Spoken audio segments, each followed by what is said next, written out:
வணக்கம், welcome to Tiruchendur. வாங்க திருச்செந்தூர் கோவிலின் இன்றைய தரிசன நிலவரம் என்னவென்று பார்க்கலாம். இன்று புதன்கிழமை வழக்கமுள்ள 5 மணிக்கு கோவில் நடை திறந்தாங்க. மக்களை நான் வீடியோ எடுக்க சொல்ல டைம் வந்து சரியாக 6 மணிலேருந்து 6:30 இருக்கும். அந்த நேரத்தில் கட்டண தரிசனத்தில் பக்தர்களின் கூட்டம் கோவில் ராஜ கோபுரம் வரைக்கும் நீண்ட வரிசையில் பக்தர்கள் காத்திருக்கின்றனர். அதுபோல் பொது தரிசனத்திலும் பக்தர்கள் குவிந்துள்ளனர். மக்களே, கடந்த வார புதன்கிழமைகள் பக்தர்கள் அதிகமாக குவிந்தனர். அதே போல் இன்றைய புதன்கிழமைகள் பக்தர்கள் அதிகமாக குவிந்திருக்கின்றனர்.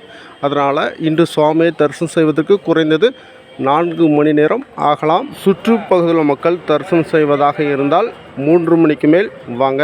மக்களே, கடந்த வாரம் புதன்கிழமையை விட இன்றைய புதன்கிழமையில் பக்தர்கள் நார்மலாகத்தான் இருக்கின்றனர். மக்களே, நாளை வியாழக்கிழமை பக்தர்கள் கூட்டம் அதிகமாக இருக்கும். அதனால் வெளியூர் பக்தர்கள் பிளான் பண்ணி வாங்க. தொடர்ந்து திருச்செந்தூர் முருகப்பெருமானின் கடைக்கன் பார்வையிடுவதற்கு நம்ம சேனலை சப்ஸ்கிரைப் பண்ணுங்கள், லைக் பண்ணுங்கள், ஷேர் பண்ணுங்கள். நன்றி, வணக்கம்.